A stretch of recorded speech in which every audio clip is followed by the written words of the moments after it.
Focus is one of Ireland's best-selling cars, and it's been a real Irish favourite since it first arrived here in 1998. Now, over the years, it's gained a reputation for being a real fun-to-drive hatchback with superb handling that really is unrivaled elsewhere in this segment. But there has to be more to the Ford Focus than just great handling, and that's what Ford have addressed with this new Focus. Let's start with the styling. Before, the Focus was a little bit anonymous, not unattractive, just a little bit bland. Well, now it's wearing Ford's new corporate face, and the new grille just lifts the whole look of the car. They've also sorted out the rear. It's a bit sleeker, they've made the taillights a bit slimmer, and the whole car just looks so much more elegant. It's got an identity. Another area for improvement was the interior design and material quality. Now, it feels very premium in here.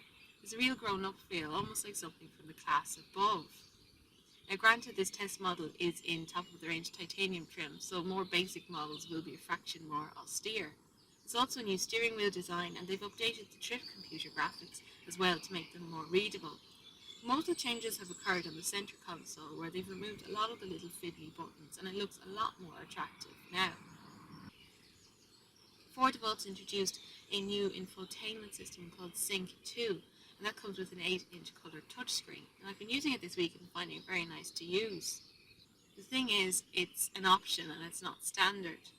But you do get a version of Sync on all but the base model, and that comes with a 4.2-inch screen that you can operate via voice or steering wheel mounted controls. And that includes your Bluetooth connection. Now, there are 4 trim levels: Focus, Style, Z-Tech and Titanium. But you'll probably want to avoid the very basic model because the equipment is sparse. You have to go up to style trim for things like alloy wheels and air conditioning. Now, this car is in titanium trim, as I said earlier, so that's top of the range. It's very well kitted out. It's got things like cruise control, dual zone climate control, keyless start and 4 electric windows, and some other bits as well. This one also has Ford's Active Park Assist added as an option, so it's a very clever feature. It's Ford's automatic parking system, so the car will parallel park itself for you, and there's a new feature where it will also perpendicular park for you, so it's very clever.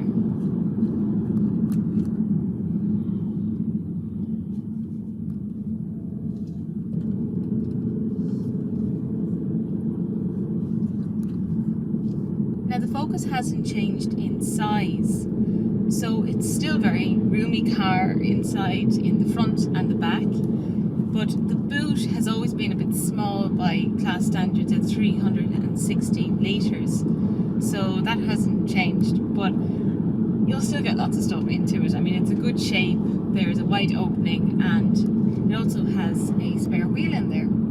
Now, Ford have made a few tweaks under the skin to cement that connected to the road feeling that's so much part of the Focus DNA. They've revised parts of the suspension, and they've also increased what they call the structural stiffness of the front. Now, the steering is as crisp as ever, but you really have to take the Focus off the big roads and the motorways to really see how well it handles. There's a real fluidity about the way this car moves through bends. It feels really taut and elastic, and there's a real harmony between the front and the rear, and you're feeling all this on the steering wheel.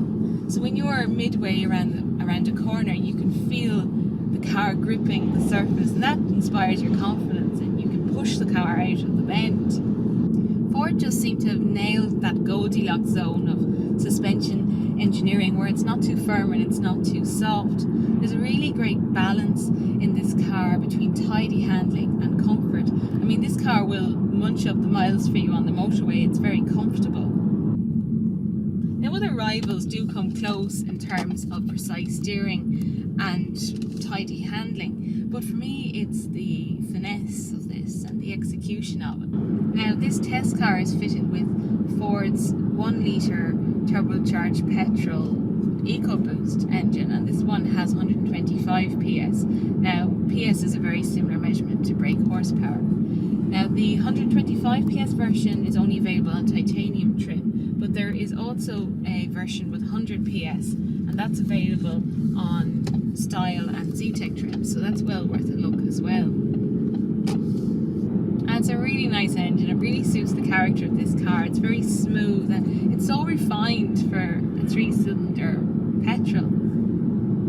Then it sounds really nice too if you drop the gear and just accelerate a bit like that. It sounds nice. And it's plenty powerful for the Focus. I mean, the on-paper capacity of 1 litre looks small, but then when you see the figure, the power figure, 125 PS, you know it's not going to be lazy. There are also 1.6 diesels available and a 2 litre diesel. But this EcoBoost engine is really brilliant. You know, it's definitely worth considering. Pricing starts at $20,295 for the Focus range, and you'll be surprised about how affordable some of the more top of the range models actually are. For example, the car I'm driving in titanium trim, so that's top of the range, very well kitted out, with the 1 litre EcoBoost turbocharged petrol engine with 125 PS, again a very fine engine. Well, this car has a list price of $25,295, which, believe me, it feels a lot more expensive than that sitting behind the wheel, and it also looks more expensive. Now, I drove the Ford Focus last year just before the new car came in, and while there was a lot of things I liked about it, I did feel that the interior and the exterior styling were starting to look a little bit tired, and that was giving a competitive edge to some newer and flashier rivals. Well, Ford must have got my memo, because they've done exactly what I wanted them to do and improved both of those areas. The car looks smarter and the interior is more attractive and user-friendly. And let's not forget that this is one of the finest handling hatchbacks around, and that makes this Ford Focus a very hard car to beat.